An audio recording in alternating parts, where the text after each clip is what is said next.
Hey everyone, welcome back. And in this video, let's talk about shadows in Tailwind, which was being awaited for a long time. And finally, the support for shadows is here, and the color shadows, I should mean, because the regular shadow, which was just that black shadow, was already there.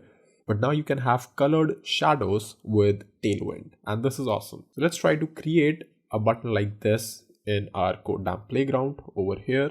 So I'm going to go ahead and write something like, this is the best programming website, you should get a pro account, right? And it seems like it's just too much text, but that's fine. So I'm going to go ahead and now create a button which would say subscribe via Stripe, something like that. And this would be our subscription button. But right now you can see that it does not look very fancy. So we're going to start building this button over here. So I'm going to walk you through with the example of how it is done on the main site, on the Tailwind side. So it's gonna need a little bit of padding on the x-axis and on the y-axis. So you can see we have given it, roughly like 12 pixel, assuming that my device is working perfectly fine. So it's 12 pixel padding on the x direction and 8 pixel on the y direction, or rather we should just say 3 units and 2 units.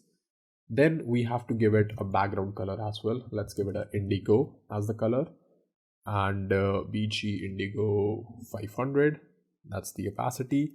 We need the text to be white, and we need a little bit of border around this as well. Border radius, right? Which is what we call in CSS. In Tailwind, it is just called rounded, right? And rounded can give your borders a little bit of rounded, but you can also increase the intensity of rounded by having a dash and then LG or MD or SM, these sort of modifiers, which you also see in the responsiveness view, right? Then we would do something like shadow. So when I say shadow, it'll automatically create a shadow which might not be just visible just yet. So I can just give it a shadow of large. You can see now the shadow appears a bit, but that was it. Earlier in the Tailwind earlier versions, that was the only thing you could do. But now, let me just center this first. But now you can, let's just give it a margin top of 8 or 12 so that we have a little bit of gap. But now you can, in Tailwind CSS 3, also give color of the shadow. So the way you do that is you just say shadow, then the color, in this case indigo, and then the intensity of that color, right? So you can see it's 500 right now, but it appears like it's too thick of a color. So in order to control the opacity, you have to give it a slash and then the percentage of opacity. So let's say I just want 90% opacity, right? So this is like 90% of the original shadow. If I give it 10, then this is like 10% of the original shadow, which is pretty much like non-existent. So let's just give it close to like 50%, and this will give a nice shadow effect. What you can also do is on hover, let's say you want the shadow to become a bit more intense at 80% opacity. So when I hover over this, you can see the shadow increases, which is pretty awesome. Now just to complete the demo, you can also play around with the font size and font semi-bold, just to give it a little bit of bold area, bold text, and you have got a nice Stripe button, subscribe via Stripe.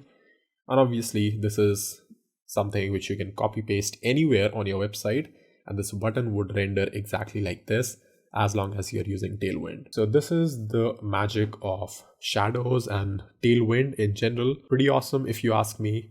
And now this shadow could look pretty amazing on different sort of backgrounds as well. So if you have a dark background on the body, you can see that you can have a nice little text gray of 100 as a text color and a nice stripe button over here, right? So yep, that's pretty much it, how you can create shadows in Tailwind CSS and how you work with a lot of this stuff, a lot of buttons and a lot of classes. I think we have done this for the first time in having so many classes on a single element, but you get used to that stuff. So that's pretty much it for this video. I'm going to see you in the next one really soon.